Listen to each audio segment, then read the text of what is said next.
Hey, it's me, the DBB, and today I'm coming at you all about confidence.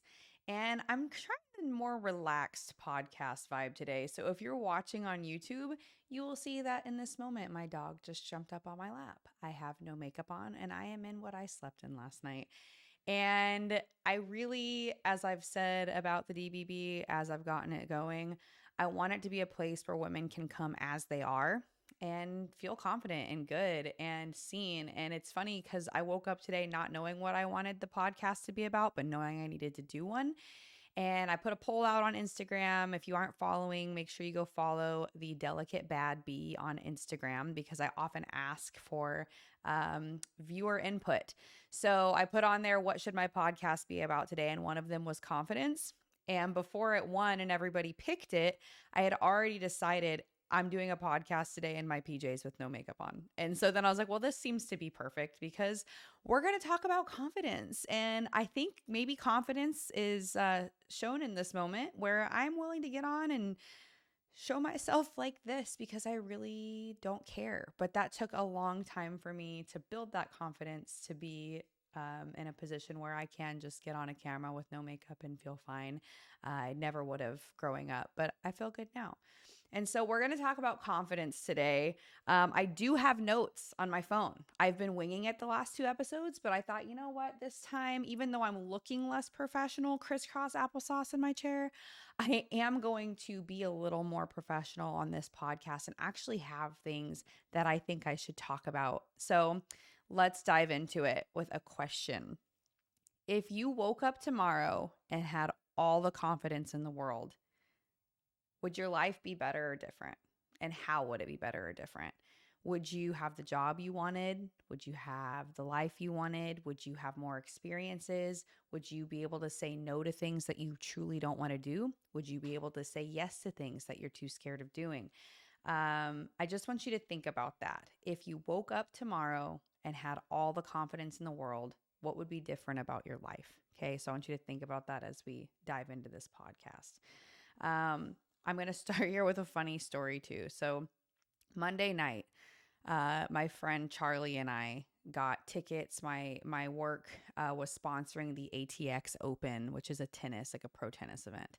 Never been to it, don't know what to expect, but my friend Charlie and I were both single moms, and sometimes you just want to have like a fun, different single moms night out.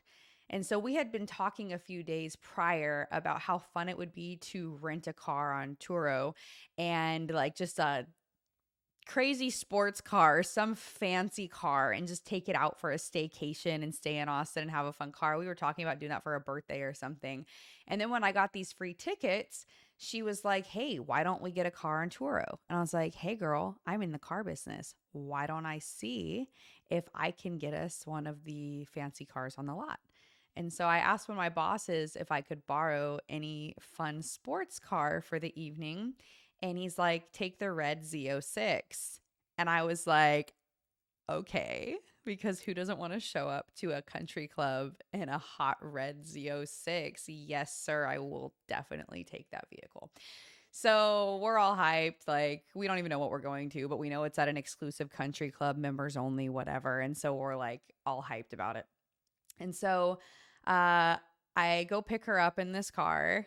Don't know how to drive it, first of all. That was building confidence on its own because my first turn out of the parking lot, apparently the engine's in the back of the car and the front is empty. And I hit the gas and I fishtailed all over the road. And she's like, ah. I'm like, I know, I don't know how to drive this. So I had to learn. But if I didn't make myself do it, which we'll get to later, we wouldn't have had this fun experience if I was too scared to drive the Z06, which I was at first. And then I made myself do it, right? Which is going to be the whole theme of this thing. So anyway, we drive to the country club and there's signs everywhere that say no parking. And so I'm messaging the girl who gave us the tickets from work and I'm like, hey, do we have a parking pass? She's like, no, you're going to have to park down the street. You're going to have to walk, get a shuttle, whatever. We're running behind. I'm like, I don't know. Let's just keep going. Charlie's like, just keep going, see what happens. And I'm like, okay, let's just keep going. And so we're just two moms in this Z06 with the top down. I've got on my DVB shades in the profile picture. I've got those on feeling like I don't even know how to describe how I feel in those sunglasses. She's got on her aviators. We pull up to this guy And we're like, hi, can we park in here? And he said, no, you're going to have to go park down the street, get on a shuttle, blah, blah, blah. And we were like, okay, well, what about valet? Because we're in a red Z06. I don't want to go park it on the streets of Austin. Like, no, that's not what I want to do with this car that I'm feeling so confident in. And so we're like, well, what about valet? And he said, well, valet is only for VIPs. And Charlie and I look at each other and I go, we are VIPs. And he was like, oh, okay, go ahead. He didn't check anything. He didn't ask any questions. It was just like, oh, okay. I said it confidently, and I truly believed we were. I wasn't sure because I didn't ask about the tickets if they were VIP or not. But I was like, no, I think we are VIP. We're sponsoring this event. And he's like, oh, okay, go ahead. So we drive on through. He didn't ask for any proof. We go to the valet. We got free valet, and we were able to just walk right into the event. And so I laugh and I tell you that story, which later on we did find out our tickets were VIP, but I had no idea. I just said it confidently. And the way I spoke, the way I was dressed, what I was driving, I suppose the whole concoction with Charlie and I led him to believe these women definitely are VIP. I'm just going to let them through without even asking any further questions. And so that's just kind of a funny story. And it just is one of those things, like sometimes with confidence, if you don't have it, you got to fake it till you have it, right? Like Taylor Swift and so many other people say, fake it till you make it. That's kind of how it works with confidence. You aren't born with confidence, right? Trying something new, you're not likely to have confidence in it, right? Anything you've ever done, the first time you do it, you're probably a little nervous. You question if you're going to be able to do it, whether it's riding a bike when you're 5 years old, starting a new job when you're 20, like anything you do the first time, you've never done it. So why would you have confidence in doing it? But trying and doing it over and over again is what's going to build that confidence. And so do it enough times and act like you have it, and it'll eventually become real confidence, right? I love listening to Mel Robbins' podcasts. She's great. If you don't follow her and you like mindset and a great podcast, she's great to listen to. The hour podcasts fly by. But Mel Robbins says confidence is the willing to try, and it's not an act, or it's an action, not a feeling. And so a lot of people say things like, I don't feel confident. And the thing is, confidence isn't a feeling. Confidence is an action. And you'll start feeling that way if you exercise the action enough, right? So confidence isn't just about how you feel about yourself. It's about being your authentic self and knowing where you stand, knowing what you have to offer, knowing you're someone people want to be around. It can get you a better job. It can make you more money. It can help you be a better mom and wife. It can earn you respect.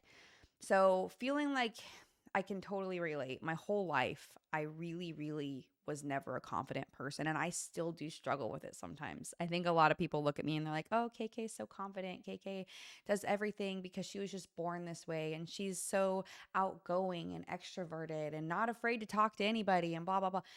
And I laugh because people only see the version of you that they know, that they met you in that phase of your life, right? And so many people listening and watching this have known me my whole life. And there's a lot of people that might be newer that know nothing about me, right?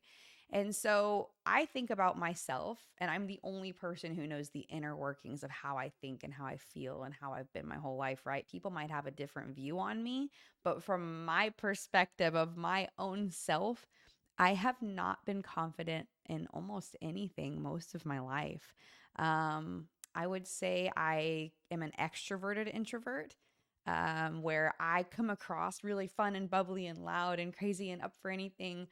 On the inside, I don't feel that way a lot of the time. I make myself do these things. I make myself appear this way because that's how I want to be.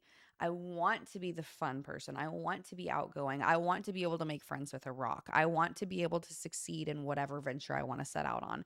And that takes me being extroverted, right? Like, or in my way. But most of my life, I just didn't have confidence. I have never found myself attractive. Don't think I'm like very low self-worth. Didn't think I was pretty, thought I was overweight, always fixated on things like my acne or if my makeup looks good that day or how's my outfit look, and very, very just like down on myself. I'm not smart enough. I'm not good enough. I mean, these are a lot of the inner voices I've had most of my life.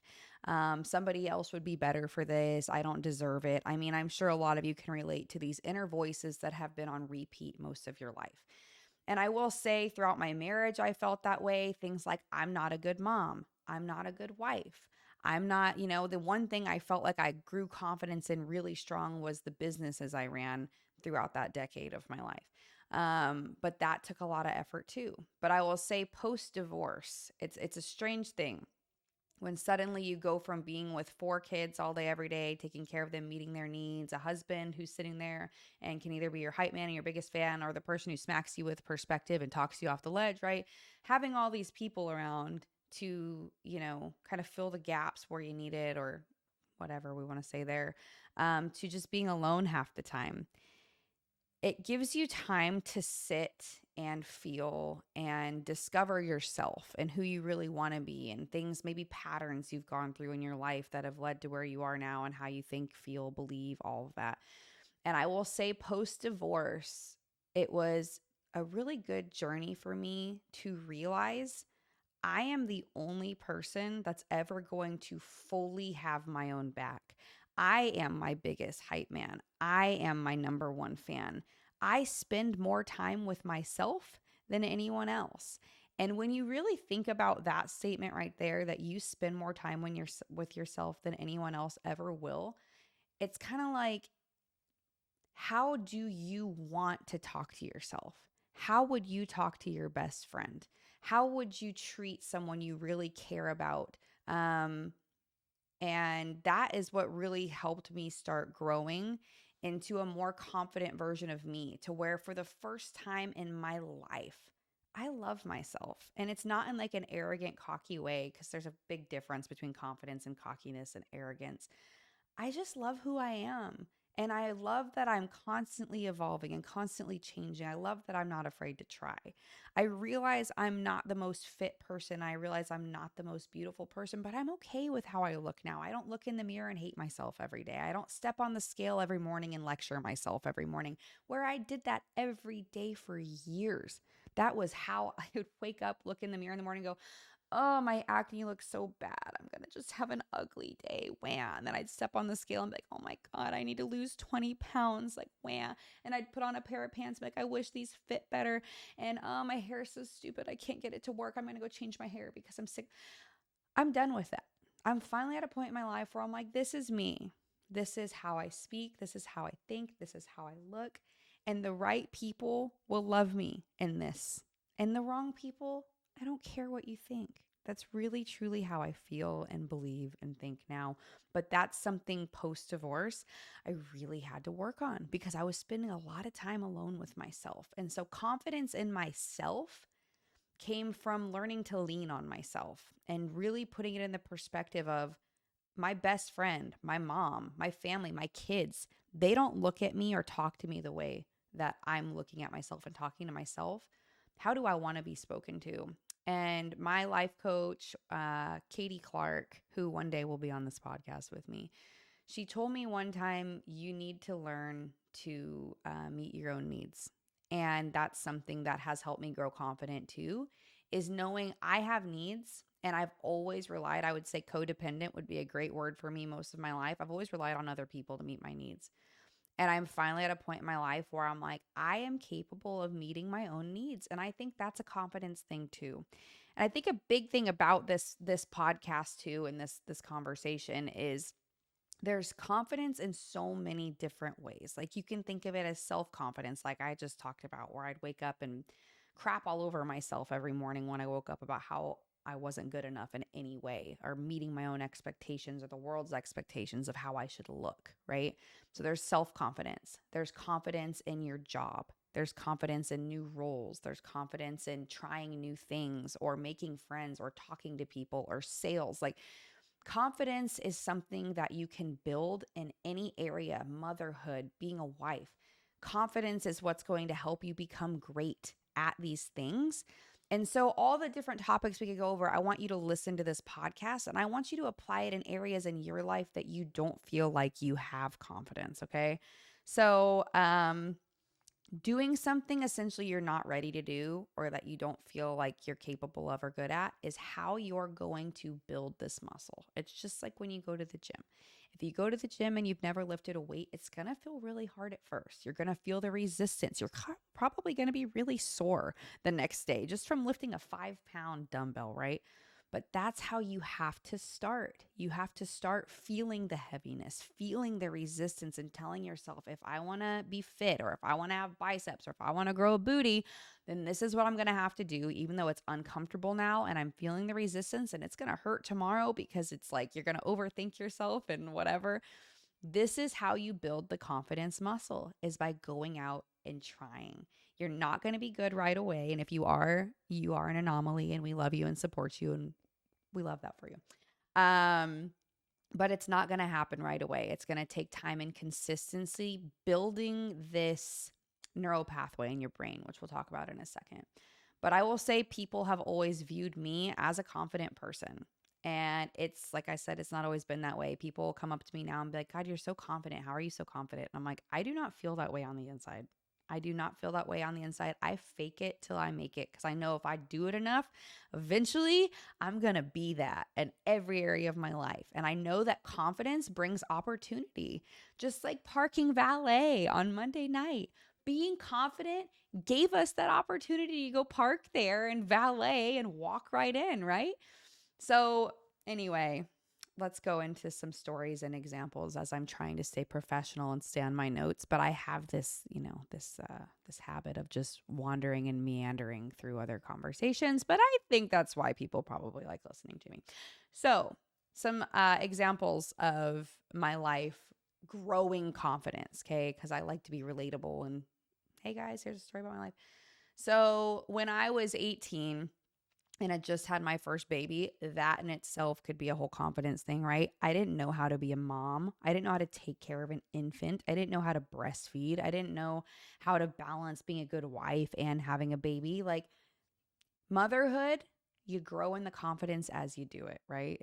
Everything is that way. You have a baby, it's like, what do I do with it? I don't know, but we're going to figure it out, because if you're not confident as a mom, like you're responsible for keeping this thing alive, right? So starting there, motherhood confidence, it comes with, they get sick. You don't know how much Tylenol to give them. You got to figure it out. You don't know when to go to the doctor, when not to go to the doctor. You have enough kids like I do. Eventually you get to the point where like, you're good. Here's some Tylenol. I don't even have to look at how much you need. I have it memorized now, and I'm confident that this is what you need right now. Right.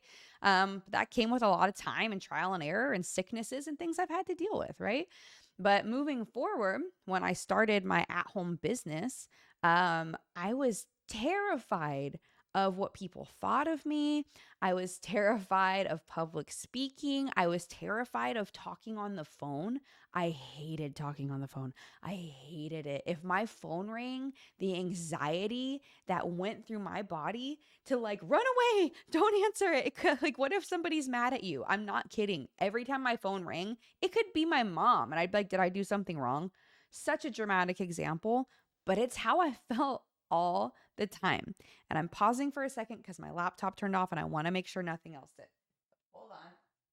What was I talking about? Oh, so when I decided to start this at-home business, I'm scared of the phone. Well, when you have an at-home business, my friend, you're going to be on the phone.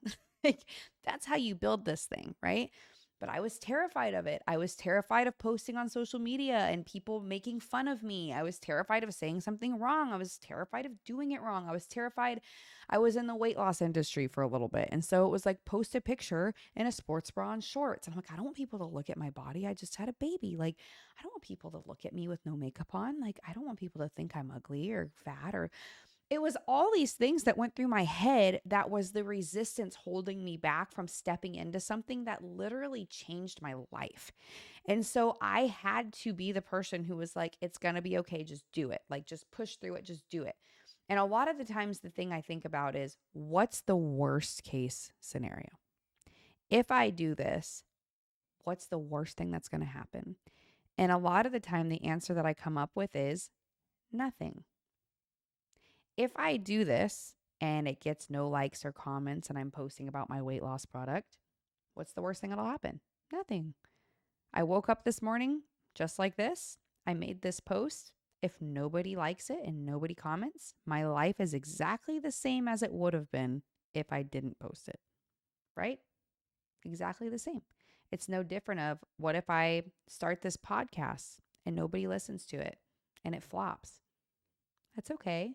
I did it. And my life is going to be no different than it was a month ago before I started this podcast. I just go back to living my normal life and knowing that I tried. I tried pursuing the dream of having a podcast. And by the way, the only way you will ever fail at anything is if you stop trying. That's the true definition of failure, is if you stop trying, that is how you fail. So don't quit. Even if I do this for 3 years and it never takes off, I did it. I didn't fail at it. I did it and I succeeded at it. I got the camera. It's uploaded. It's working, right? I'm growing confidence every time I get on here, even though my laptop keeps turning off. I'm going to have to figure that out. But that's going to be something that I grow confidence in as I learn the technology I'm using, as I learn how it looks on the camera with the backdrop and the lighting. Like, I will get more confident with it as I keep pushing, as long as I don't quit. And so when I started my weight loss business, I was so like in my head about it all the time. And then as I kept pushing and kept doing it and telling myself, just keep going, keep going, it became a 6-figure business for me. It got me free trips around the world. It let me be a stay-at-home mom for 10 years with my kids. I started doing public speaking in front of 5 to 10,000 people. Whereas when I first started at 18, 19 years old, I would do what we called mixers. And I'd bring people around my kitchen table and I would be sweating and shaking profusely. My upper lip, it's such a horrible thing God blessed me with, is when I'm stressed or when I sweat, the only thing on me that sweats is my upper lip. It's so odd and so like uncomfortable and icky. But anyway, my upper lip sweats. And so I'd be in front of people and I'm like, how do I not wipe off my makeup while like making sure that I fix my sweaty freaking lip? And then it gets to the point where I can do this. I'm not sweating at all. Like, I could talk in front of 10,000 people and just ramble like this. I wouldn't sweat at all because I practiced and I exercised the muscle and I built the confidence that talking in front of people and doing things like this isn't going to hurt me. It's actually going to help me.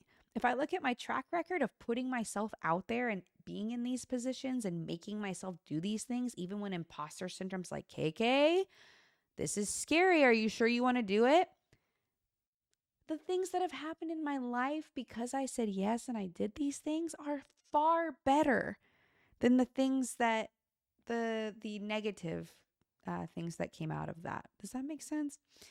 Another thing is sales, right? I have a lot of people on here that follow because they want to learn about being better in business. When I started in the car business and in my other businesses, but the car business is the example I'll use in this moment. We are required in the car business to be the person who walks outside and finds you on the lot and we're like, hello, are you here to see anybody today? Oh my gosh, I feel so weird and creepy and like a stalker to this day. Yesterday, I walked in after following somebody around the lot who clearly did not want to talk to me. And he was ducking and weaving behind cars. And finally, I'm like, sir, are you looking for someone? And he's like, no, I'm good. Okay. Like, when I started and they told me I had to be that person, I was like, oh my God, please don't make me be that person. Like, I don't want to be the person who's stalking people on the lot and making them come inside and talk to me. My friend, that's the job. And so now, 2.5 years later, I can stalk a man around the lot for 5 minutes and not get tired. Be like, I'm going to get you. I'm like figuring out my route and my method because the person on the lot could be the difference between me paying my rent or not, right? So is it scarier for me to go follow this man on the lot and say hi and introduce myself and see if he wants to buy a car, which is usually why people are ducking and weaving around car lots, right? So why not me? Why am I not going to be the one who goes out there and says hi? Because I'm more scared to not pay my rent than I am to go say hi to this person, right? And so these are the things that I think about. But when I first started, they'd be like, you need to go outside and talk to somebody. And I'm like, what do I say? And they're like, just go do it. Go out there and be like, hi, are you here to see anybody? Like, so stressed, so like out of my element, but doing it over and over again, bringing them to my desk, going over numbers, selling a car, learning what's like tax and tax savings in the state of Texas. I didn't know what any of that was. I had to practice and learn, and that's how you become confident. Now I can stalk someone on the lot for 5 minutes, not get tired. I can sit them at my desk. I can show them numbers and not shake, sweat, or question if I'm doing it right because I've done it so many times. Repetition builds confidence, right? And then lastly, something that I think is really important, and it's another example of things I've overcome to be the person that you see as this confident sometimes person doing the podcast, confrontation. I have always cared so much about other people's feelings far more than my own. Am I going to hurt this person's feelings? What are they going to think about me if I do this? Even though this upset me, I'll just keep it to myself because I don't want to upset them by telling them that I'm upset. That's me. Okay.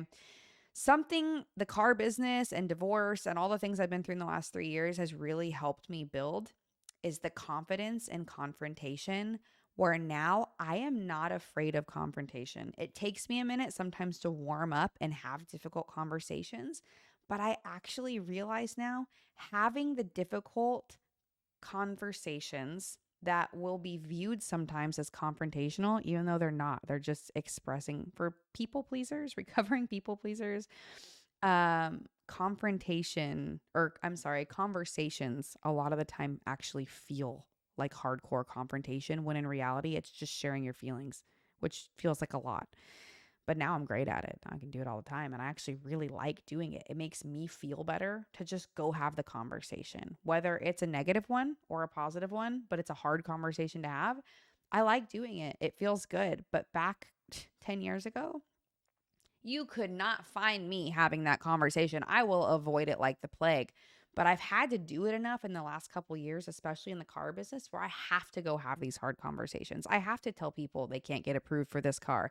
I have to talk to somebody about the customer that came in to see me and then they decided to help them and not tell me they were there. I've had to talk to people about my paycheck not being right or whatever and having to fix it where I would have normally been like, oh, it's okay. Waitresses, you brought me the wrong meal. Old me would have been like, that's okay. I'll eat it, even though it's not what I wanted. Oh, no, friend. If you're going to bring me the wrong food, now I'm going to be like, hi, I'm really sorry. You can be confrontational and be kind. Confrontation is kind, right? Like, hey, this isn't the food I ordered. Can you please take it back? Like, I'm really sorry, but I really wanted mashed potatoes, not broccoli. Like, you know? And there's nothing wrong with that. But it's, again, something you have to do enough times to where you realize having this hard conversation didn't hurt me. Having the hard conversation helped me get further in life. It gave me more opportunity. It helped heal a relationship. It got something out of my body and out off my chest that I needed to tell somebody. And now I feel better because I did it, right? So, where are we at here? You can fail or succeed, but whether you fail or succeed, failure is actually a lesson. So a lot of the time it's reframing too. So if you think of what if I try this and I fail, again, you won't fail unless you quit. But even if you quit, there is a lesson. Don't look at it as a failure. Look at it as a life lesson. You pursued this opportunity, or you had this conversation, or you tried this new thing because it was something you wanted to do. And even if it didn't go the way you wanted or it didn't work out the way you wanted it to, it was a lesson. So don't be afraid to fail. Be more afraid of what happens if you don't try than you are of if you fail.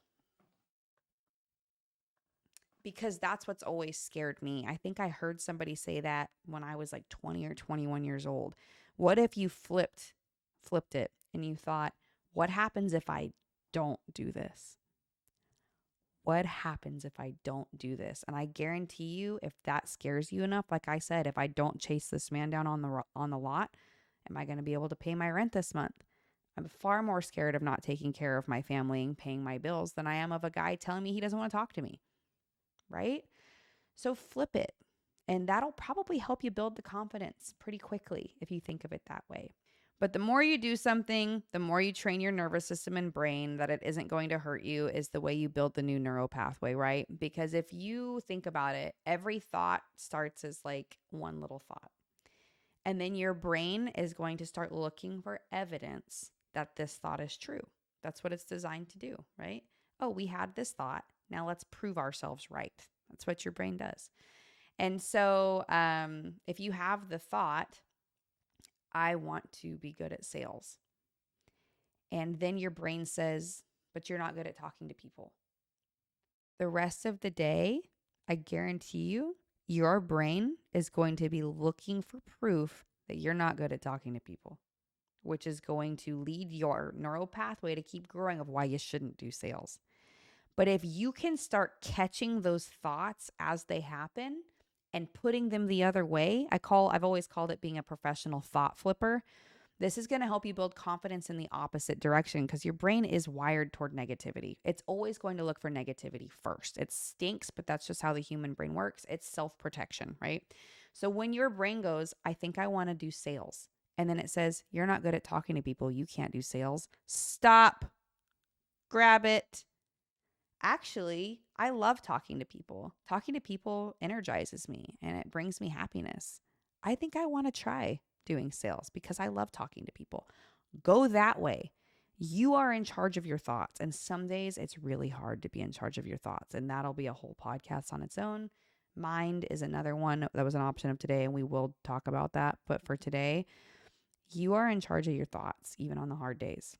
And you are responsible for if they're going to go this way or if they're going to go that way. So if you're trying to be good at something and you're trying to do something that builds confidence, you need to start thinking confident, okay? And acting confident. Your brain and your body are connected. So it's not about just thinking confident. If you act confident and you do the things, that's how you make your brain feel confident, right? You have to show your brain that you're confident. You have to show your brain you're willing to try. You have to show your brain that you're capable of talking to people so that it believes, oh yeah, we did that today. In fact, maybe you challenge yourself. I can't do sales because I'm not good at talking to people. And then you go, you know what? Today, I'm going to go have a conversation with a stranger. Go do it.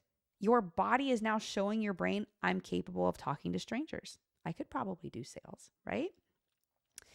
It all just starts with action and doing it right. But if you're building that new neural pathway, you're taking it from I can't do this to I can do this. Last thing I'll talk about, and then we'll cut this off. Longest podcast yet. We'll see who sticks through the whole thing. It all starts with action. Imposter syndrome is another thing that comes with confidence or lack of confidence. And that I think is going to have to be an entire podcast on its own. But imposter syndrome is something I have struggled with more times in my life than I can count. And when it hits me hard. When I posted that I was going to do Delicate Bad Bitch, my entire body froze. And every reason why I shouldn't came into my mind very quickly. And I was like, I just told the world on a live video that got like 8,000 views or 6,000 views or something like that, that I'm going to have a huge brand one day. I spoke and I manifested a brand, not just a little something, not just a little side business like I've had in the past. I just told the entire world I'm starting a brand. And I don't even know how I'm going to do it. People would say, so what's the Delicate Bad Bitch? And I'd go, how do I describe it?